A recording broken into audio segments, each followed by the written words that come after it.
اگر قصد سفر به یک کشور خارجی دارین و دفعه اولتون هستش و یه توقفی هم توی استانبول دارین، این کلیپ میتونه خیلی براتون کارساز باشه. من قدم به قدم مسیر رو تو فرودگاه استانبول که چه کارهایی باید انجام بدین اون براتون توضیح دادم.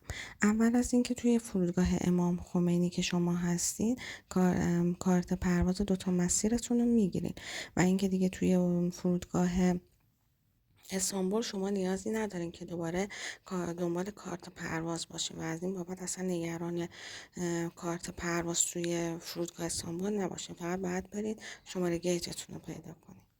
وقتی وارد فرودگاه استانبول که شدین، از این پله برقی میان بالا و سمت راستتون رو که نگاه کنید دقیقا اینجا رو میبینین که نوشته International Transfers و روبروتون رو که نگاه کنید دقیقا این تابلو رو میبینید.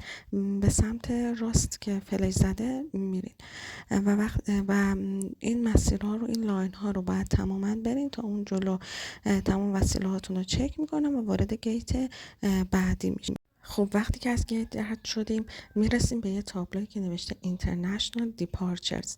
این مسیر رو که زده مستقیم، همینجور مستقیم این مسیر رو میریم. حتی اون مسیری که عقبم داره میبینی که پلا هستش، همه کل این مسیر رو شما میرین تا میرسین به یک سالونی که داخل اون بورد هست. اون کنار اون بورد ها بریم و شماره گیتتون رو نگاه کنین. دقیقا یکی به آخری که نوشته گیت، اینجا شماره گیتتون رو پیدا میکنید و روی بورد مثلا نوشته F4B که مقصد من به آفریقا هستش.